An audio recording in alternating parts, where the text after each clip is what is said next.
why doesn't Vice President Biden call the White House and offer his assistance? But we've heard from President Trump saying if he thought he had something to learn from past administrations, he'd pick up the phone and have those conversations. So does this administration want the support of previous leadership? And well, let's talk about Vice President Biden, because I was asked specifically about him and his criticism of President Trump and the efforts that we're working on 24/7 around the clock here. And you're all covering the press conferences, the press briefings. You're talking to our health professionals, our cabinet members, the president, vice president themselves, senior staff, as you need to.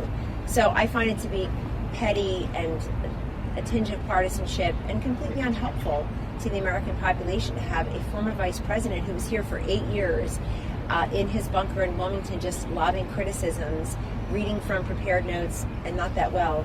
When we are looking at this decidedly non-politically, I really have no time to talk about Biden and Bernie when we're talking about ventilators and vaccines. That's our focus now. So I've seen some of his interviews, if I can get through them. Painful to watch. I try to read them instead. But I haven't learned a single thing in those interviews that would help one American that we're not helping. So if he can say that, he's got a big platform. He's got a lot of fans out there who can't get enough of Joe Biden in the bunker in Delaware. So if he would actually say something in response to a question or offer an insight, we could take that up. But when you say he's in his bunker, are you suggesting that Vice President Biden should be disregarding federal guidelines and be out there mixing? No, I'm not, and you know I'm not. So let's not be silly. Let's not be silly about it. I'm not implying anything. In fact, I'm not implying a single thing. I wonder what you're implying, but I'm not implying a single thing other than he's out there daily now. I don't know who gave him that advice, but he's out there daily, maybe to some of the Bloomberg consultants, and he's saying things that are critical and often inaccurate and false instead of trying to be helpful. If he wishes to be helpful, he can be helpful. And I have to tell you, and I'm not implying it, I'm stating it pretty clearly, the critics and naysayers, whoever they are, have never seemed so small and so shrill and so irrelevant as they do right now. When we have dozens and dozens of companies helping.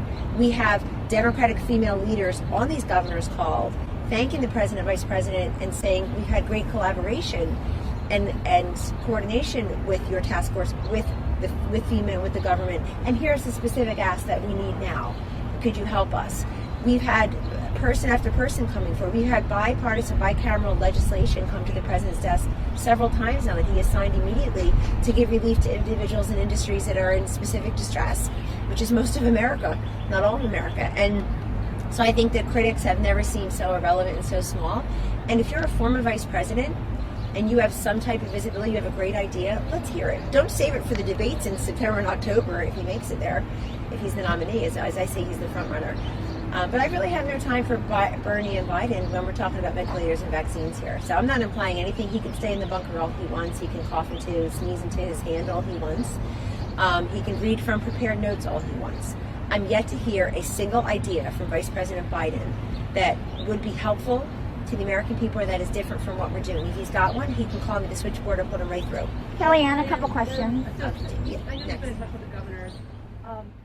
We will make America great again.